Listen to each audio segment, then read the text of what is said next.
7 heads of state of the East African community have converged in Arusha, Tanzania, for the 22nd Ordinary Heads of State Summit set for Friday.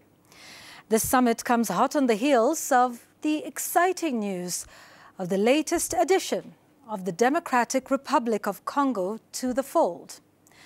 The excitement surrounding the 7th newest member is not without merit.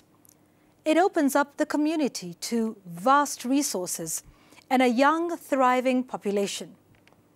Ahead of their formal joining, businessmen and women traveled in their hundreds to go out and seek opportunities.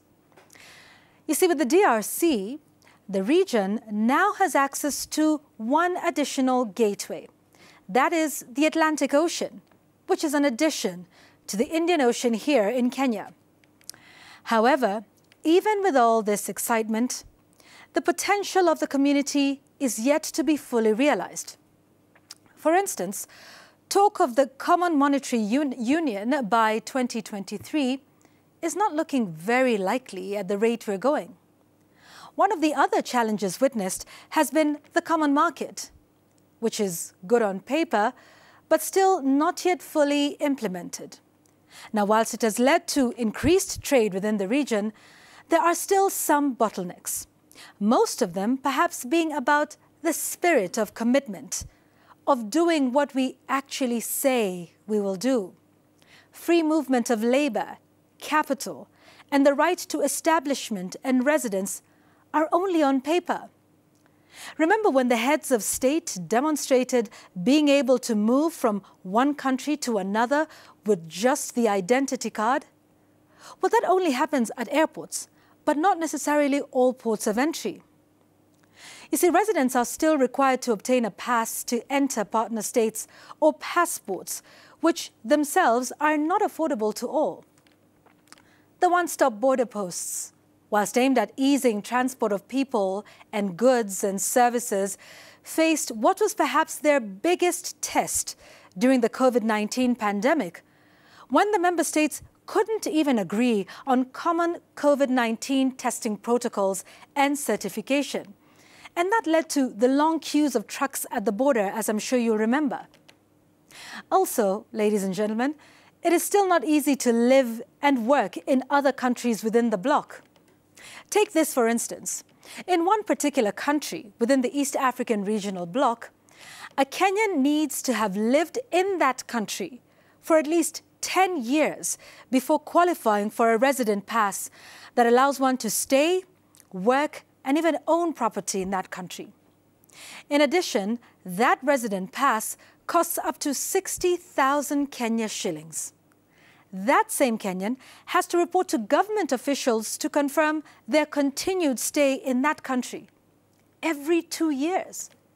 Surely, is this what integration and free movement of persons means? Yet another challenge is the country remittances. Let's be honest, folks, money is important. In some cases, it is everything. You see, many member states of the EAC are yet to fulfill their financial commitments. The EAC Finance and Administration Committee is concerned over unpaid remittances amounting to over $50 million. A situation that is crippling the functioning of key organs of the EAC. The reason for this is apparently some debate over the formula for the funding, with other states saying that it is not about the funding formula, but rather more about commitments to actually pay. But then, folks, here's another challenge, and that is perhaps that of divided attention. Member states are pulling in different directions, with some or all being members of either COMESA or SADC. But for me, what lies at the heart of all this, however, is people.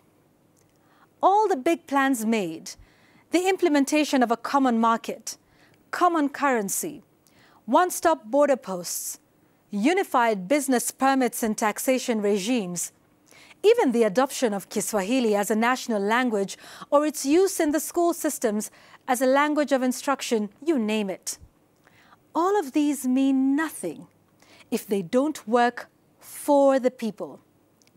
citizens' input should be incorporated at every point. When was the last time anyone asked you, yes, you, how this EAC is working for you? When was the last time those who live at border towns like Busia, Malaba, Namanga, and others were asked about their experiences? As the 7 heads of state converge in Arusha tomorrow, one thing they must remember is that the EAC must work for the people and not the other way around. If the people do not see its benefits, then the EAC risks that uncomplimentary tag of being just an integration talking shop. That's my take tonight.